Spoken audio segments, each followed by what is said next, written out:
Hey, this is Max. Welcome back to another CSR video. I'm looking at American Road Trip 4, Salt Lake City. I'm going to give you my quick take on this event.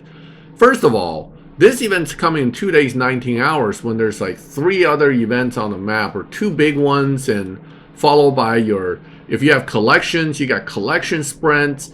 You have currently your supercar science. You have the rerun of another event on the map as well. And now you have this leg of Salt Lake City. It's a lot of stuff for people to get through. Not only that, there's been a trend in the change of these events, and this is really what I'm going to give you on this particular take of this event. The game makers are making these things more rigid. They're making it harder. They're forcing you to get cars that otherwise you may not have just to start the event.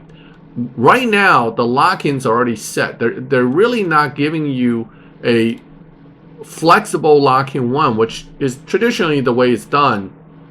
Number one has like 7-8 different cars. At least you can get a few runs in. No. Number one is one of 3 cars that you must have for this event, which is either the C10, the Ring Brothers Camaros, and also the C2, right? If you don't have all 3, you're not going to make it past the first 3 lock-ins, because guess what? Whichever one you chose for the first one, the next one's going to be the other 2, and the third lock-in is going to be one of the other 3, and that's it. No options. There's nothing that you can do to get around this. You must have those 3 cars or you're not moving forward. Number 4 is also a paywall, because the Ring Brothers Chevelle Recoil is not a free car. It's a car that you're going to have to pay for. It's a purple star. It was a paid car from before.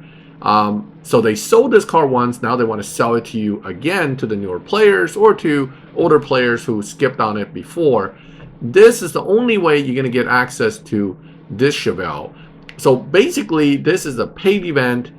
No way around it. Either you pay and play, or you don't pay and you don't play. It's that simple. Sure, you can still probably get in lock-in 1, 2, and 3 if you're an older player. But again, they're going to stop you at lock-in 4 now. And with their hand, in your face, cough it up, or you don't get it. Now, of course, you can go through your special connections and get the car for cheaper, but that's up to you. Now, as far as all this stuff is concerned, with regard to the race itself, I don't really see this being any different than any other events. There's a similar pattern now. Lock-ins come at regular intervals. At least they're giving you each lock-in a decent amount of runs. You get one stage 6, one stage 6, another stage 6. But really, you should be able to get to probably assuming you have the cars, last lock-in, race 54, 5 is when it's going to get tougher. I would say this might be semi-difficult, but I doubt it. Where it's going to be difficult is going to be here, here, here, and here. So this one, it's going to be a two car relay, most likely. That's going to require probably these 2 or these 2, and it's going to be relatively tough. This one is probably going to use this car with a tough speed trap. And then finally, these are all 4 cars. This is not going to be easy either.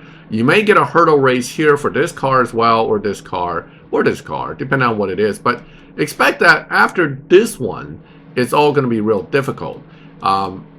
Close to fully maxed cars, or you're not going to make it. This is design changes I've seen over the last year, particularly after Take-Two took over, and there's more pressure on Natural Motion to make that buck because the shareholders must be paid.